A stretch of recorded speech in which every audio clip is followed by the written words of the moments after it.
Hi, and welcome to this edition of We the People. I'm Shane Del Cohen, your host, and today's guest is Kathy Augustine, State Controller. Welcome, Kathy. Thank you, Shane. Well, let's go back to one of my favorite themes because many of our viewers didn't grow up in Nevada or sometimes didn't pay attention in government class. What on earth is a State Controller? The State Controller is the Chief Financial Officer for the state of Nevada, but it goes back to before it was the State Controller, because when we were still a territory, we had a territorial auditor. And at the time we became a state in 1864 is when the territorial auditor became the State Controller. And so the office is one of the then 7 constitutional officers. Yes, I'm not sure if it was 7. It could have been as high as 9 at one time, but of course now we only have 6 constitutional officers, and the State Controller is number 5 in the lineup. And the reason why the number is 5 is because that's the order in which the office went into the state constitution. And I hope everybody gets an A on their history test after this. What does the Controller's officer do, the office do in terms of being the state's chief financial officer?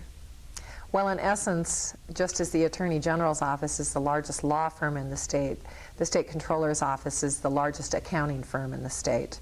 And we handle all of the warrants for the entire state of Nevada. Any check that is issued or warrant comes out of the State Controller's office. And then, so why do we have a State Treasurer also? The State Treasurer is the holder of the cash. He is the chief dispersing officer for the state and actually sends the checks out or the warrants out that the State Controller's office prints.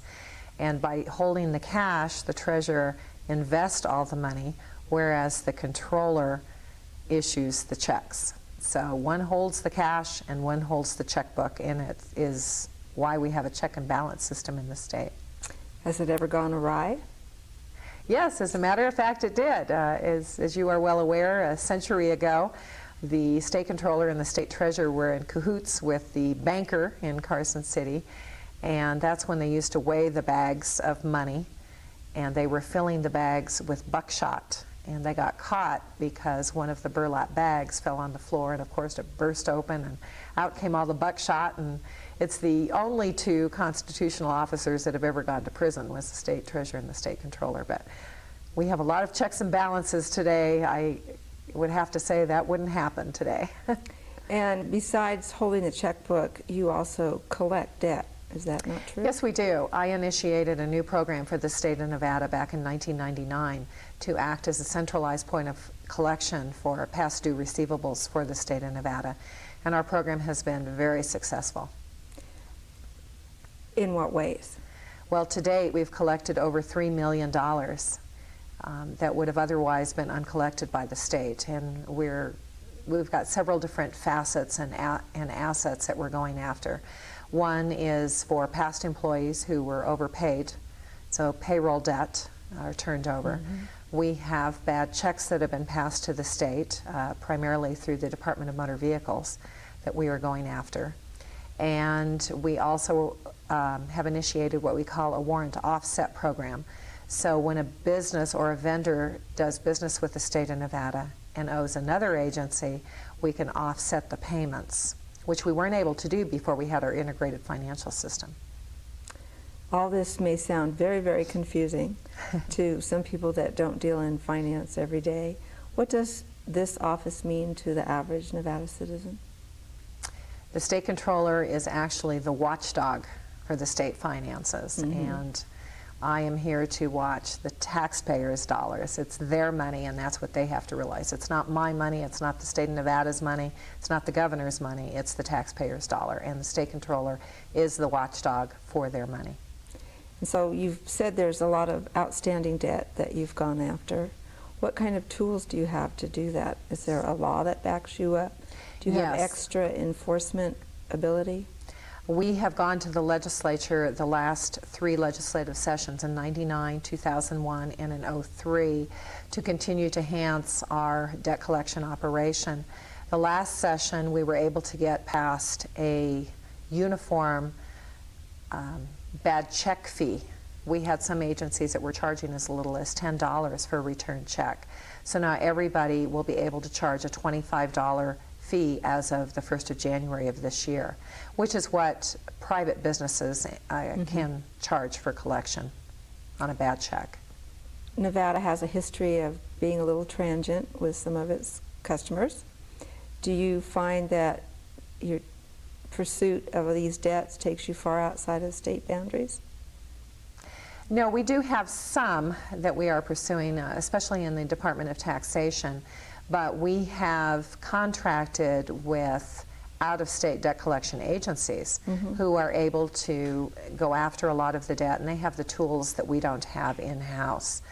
We've contracted with OSI, which is out of Sacramento, California, and Prime Recover Metrics, which is out of Chicago. And they do the forensic recovery, which is not only the traditional debt collection methods, but they're also able to utilize attorneys to go after some of the large debt. That's the over $25,000 amounts. Well, that's a little shocking. Do you think most of the bad checks that happen are because somebody made a boo-boo, or are they conscious decisions? We've noticed that we have some repeat offenders. We've had some folks pass bad checks to the state, sometimes 2 or 3 times. So perhaps the first time it was an error and it wasn't a conscious decision, but when somebody comes back and passes a bad check to us 2 or 3 times, and in the past we didn't have the capability to collect, or the Attorney General's office didn't have the resources to go after a lot of these folks, we are going after them now. And we've been able to flag vehicle registrations and driver's licenses. So when they come in and we see that they have a bad check that they've paid, they have to make restitution to the state before they can renew their vehicle registration and driver's licenses. And that sounds a lot like with the state welfare system. They were tagging errant, not alimony, child support payers with driver's licenses, business licenses, and where it really hurt, fishing licenses, fishing and hunting. And of course, the IRS has done that for years with the bad child support, as they tag tax refunds and send it for child support payments. So it's on the same concept. As I said, we wouldn't have been able to have the capability to do some of the warrant offsets and other things we're doing without the integration of our financial system. And that first occurred when I took office in January of 1999. And it took us 4.5 years to implement the program, but it was scheduled to be a 5-year program. So we were real excited that we were able to do it under cost, under budget, and in a less amount of time than what we had originally anticipated. Well, congratulations on those accomplishments. And then it begs the question, what's next? For me in political office? No, or we'll for get the to that office? for a minute. Let's go to the office. Yeah. We actually have started so many programs in the past few years under my watch. As you know, I'm in my 2nd term. I've been in this office now for almost 6 years, and we're just trying to get a grasp on everything and make sure that everything is running very smoothly. As you know, we also started our popular annual financial report for the general public so that they can see the facts and figures on the numbers in simple terms rather than have to pore through our comprehensive annual financial report. And both of these reports are available on our website, but it does allow, again, the general public to see the numbers, and these are available free of charge through the state library system. That's how we distribute them in January of every year. They come out annually. Well, let's give people the website. Even though we're going to flash it, let's repeat it for those that only understand things auditorially. It's www.controller.nv.gov, G-O-V, controller.nv.gov. And why would just the general average citizen want to read something like this? Well, it does have some interesting facts and figures, and we found that a lot of college students and high school students are looking at our report as well. It gives the top 10 taxpayers, the highest taxpayers in the state. It gives visitor volume, airport volume, things that you normally wouldn't know, but perhaps you're curious about. Well, it gives people a different perception, perhaps, of their state. And the state budget is now $3 billion, for a Yes. biennium. Yes. That's a big figure for some people. It contrasts on a different scale with some of the larger states, but it's a lot to manage. Yes, it is. And especially, unfortunately, with our interest rates and everything down and the Treasurer trying to make the most out of our buck, it's been difficult for us the last couple of years. But we do see a rebound. We do see that our economy is recovering. Hotel rooms and occupancy is way up.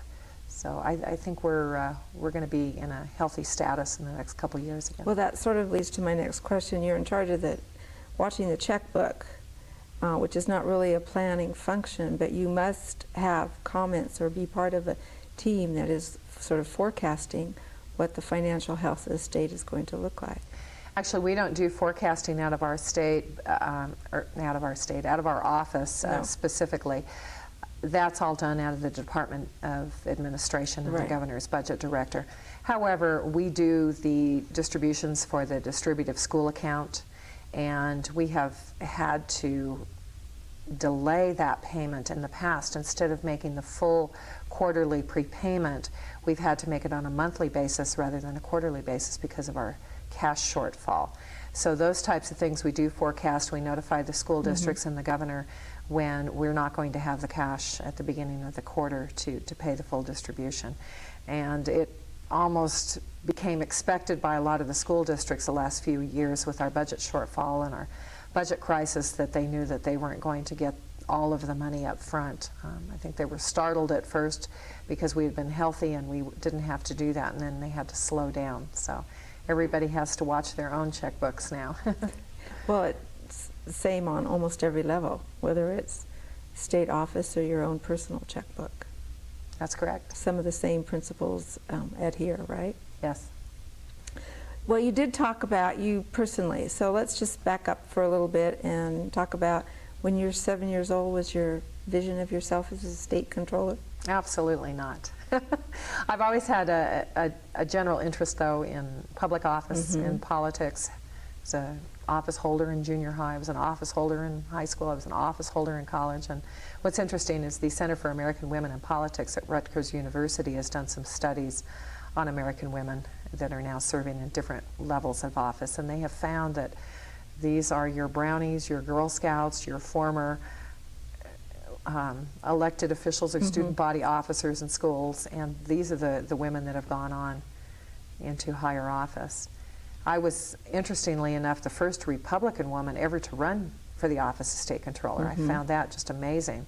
There was a Democrat woman, I believe, that ran not too long after the turn of the century in the teens, the 1900s, and there was an independent woman who had also run, but it wasn't until I first ran in 1998 that we had a Republican woman run, and I'm the first woman ever to hold this office. And since that's sort of breaking the good old boys club, just using old vernacular, did you find any resistance or any problems with this? No, I don't think so. Now that all the constitutional officers have been women, except for governor. Right. And of course, Frankie Sue Del Papa broke the glass ceiling or the barrier on 2 offices, being the first female Secretary of State and then the first female Attorney General. So you don't think that that's an issue in Nevada politics anymore? Women in non-traditional roles? As some No, people would because I say. think the West has been much more progressive than some of the other states, especially in the South. You don't see a lot of women in legislative offices and different things, but Nevada, and as you know, I served as a legislator for 6 years, we have been either number 2 or number 4. We tend to slide back and forth as to our percentage of women in office. Well, the last session it was third Yes.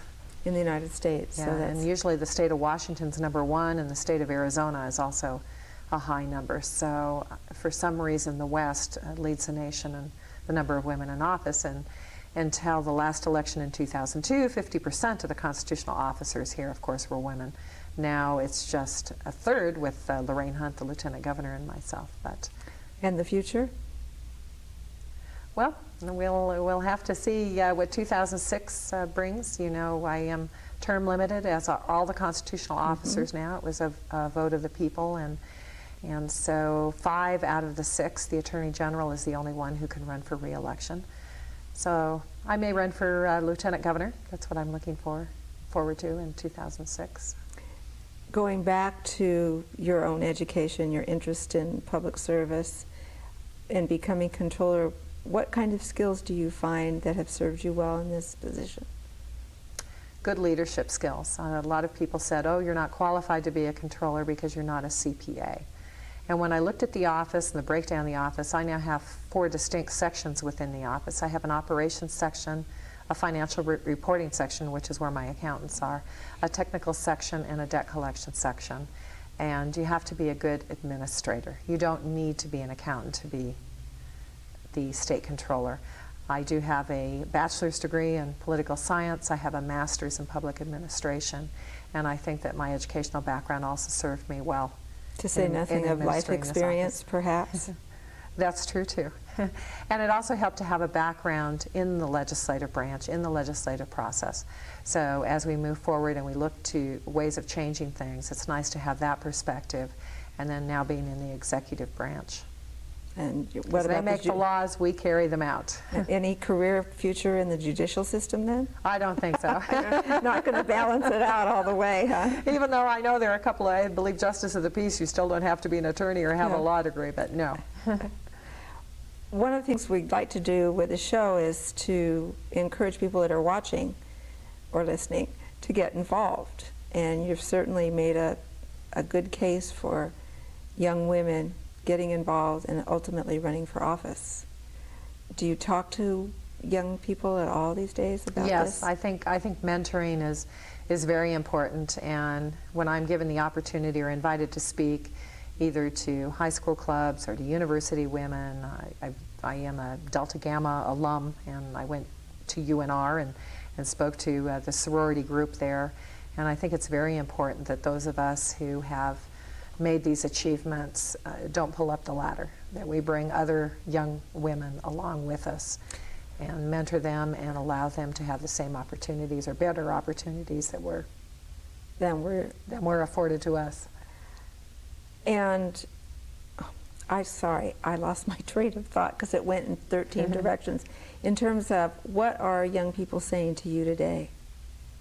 I think we're seeing a little bit more interested in the political process. You know, for a long time, people thought that politics was ugly, politics is dirty, and now that we're back into a presidential election year, you just see some of the dirty campaigning going on. I think it's just very important to promote yourself and your own values and what you have to offer the community and the general public and the citizens, rather than bashing your opponent and constantly trying to drag other people down. You need to lift yourself up. And so I think that with that in mind, people have more of an interest now into going into the political process and trying to make a difference. Some people go in just on single issues, but others go in and they want to learn and just generate some good public policy. Okay, say you're a young woman in Nevada. Family hasn't been here for a long time. You really don't know the ropes, but you're interested. What would you do? I think the first thing you have to do is decide what your political persuasion is. Definitely register to vote. Definitely vote, because that'll be a gotcha later on if you haven't really participated in the political process. And then seek out those who are of your like political views and go for the support. My primary backers and supporters, especially when I'm campaigning as a registered Republican, is the Republican women's groups. And I know the Democrat women also reach out to the Democrat women's groups. And so it's important to go out and make contact with them. Yes. There's a lot of people that haven't necessarily come up through the college sorority system or the business system. People that come from diverse backgrounds or are first generation Americans, etc. Do you have any counsel for them? Well, again, I think a lot of people, and I'm amazed when I get asked, how much does it cost to register to vote? Really? Yes, I've had that question on numerous occasions, or where do I register to vote?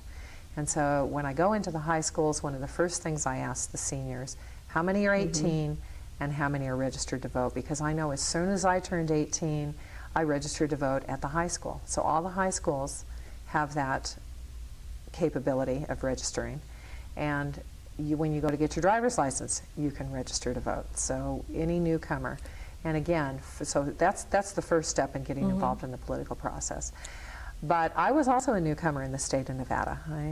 I like most people, am a transplant. I am not a native. And when I first came on the scene and filed to run for office, people said, "Who in the world is Kathy Augustine?" You know, and she doesn't have a chance of winning, because we had a very shoestring budget, and we went out and walked and walked and walked some more. And so it's the grassroots in Nevada that still wins campaigns. So it doesn't matter how much money you have or how much money you can raise. It's if you really want the job. You can't take things for granted. You can't just go to the social functions. You can't just meet with the lobbyist. You've got to meet with your voters and come face to face with your voters and sell yourself to your voters that you can be there to represent them and represent their interest. Well, over the years you gained, obviously, name recognition and probably met an awful lot of people that became supporters. But when you run for controller, do you think, is it running on issues of the office, or does it become a personality, name recognition type of thing? Both. One, because it's a statewide race. You have to have the name recognition when you're running statewide, especially in a state like Nevada, when we've got 2 or 3 diverse population centers and a lot of rural land in between. So people have to know the name, or you know, what the person stands for at least. But it's not so much the issues within the office, I think, in the state controller's office, unlike governor and attorney general and maybe even secretary of state who deals with corporations. But it's whether or not, again, you are able to effectively and efficiently administer the office. And again, on the campaign trail, since you don't mind seeming to talk about this, did people have, or do people have, questions specifically about this office? Or is it just a function, like you said, that just is, it's there? They know it deals with money. Most people know when they hear controller, because a lot of corporations have controllers, local government will have a comptroller, which incidentally, comptroller, it's just a difference in the English language and the spelling, no difference in the job. Somebody probably typeset it differently twice. Well, our Constitution is mirrored after California and New York, and they both have a state comptroller as opposed to a comptroller. Yes. But they know it deals with money, but they're not sure the specifics of the office. They believe sometimes that the treasurer is the fiscal officer and not the controller. You very rarely hear chief dispersing officer, the ex officio chief dispersing officer, but that is the state treasurer's office.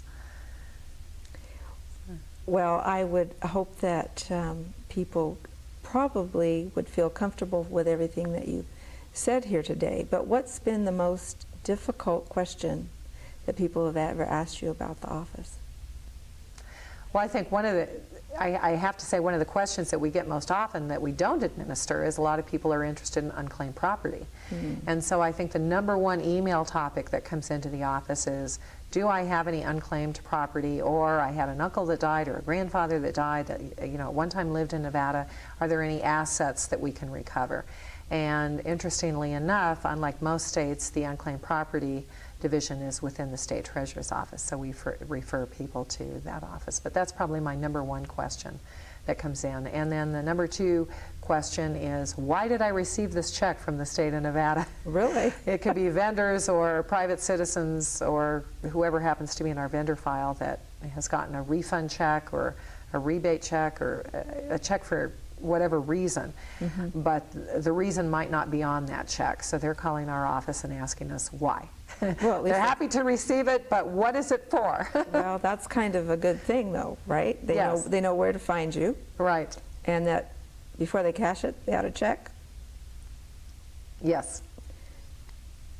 And then thirdly, I think we probably do get some calls from casinos and other places for people who are trying to pass not forged checks, but bad. Questionable. Yes. when it says State Controller's Office, Las Vegas, Nevada, immediately Raises is a an red eyebrow. flag that this is probably not a legit check. Well, some casinos do have check cashing service. Yes, they do. Yes, they do. And we've had some very astute cashiers at casinos who have been able to intercept fraudulent checks that say State of Nevada Controller's Office, but they're not. Well, you They raise a haven't been whole issued other by us. issue, which we'll cover some other time, Address, about the yes. kinds of little minutia that comes into the daily operations of ensuring that the people's money is well looked after. We're winding down in time. What things would you like to say to the audience, and what is it that you really want them to know about this office and why it's important for them to check your reports, etc.? Well, I think one of the main things is to let them know that when we were in the budget crisis and things were going on, that we took a voluntary cut in our office. The governor had asked for all the state agencies to take a 3% cut in their budget, and we actually went above and beyond that, and we took over a 6% cut out of our budget and refunded it or rebated it back to the general fund. So we tightened our belts just like everybody else, and we watch not only their money, but we watch our money that's budgeted every legislative session. Well, again, congratulations on your accomplishments. I hope that in future years that all Nevadans will be able to say why there is a state controller's office and a little Thank bit you. of the It's been history. a privilege and a pleasure to serve the citizens of the state of Nevada for the last 12 years. It's hard to believe that a dozen years has gone by, but That's right, it and has. from what you're saying, we can look forward to a dozen more. Congratulations. Thank you, Shane.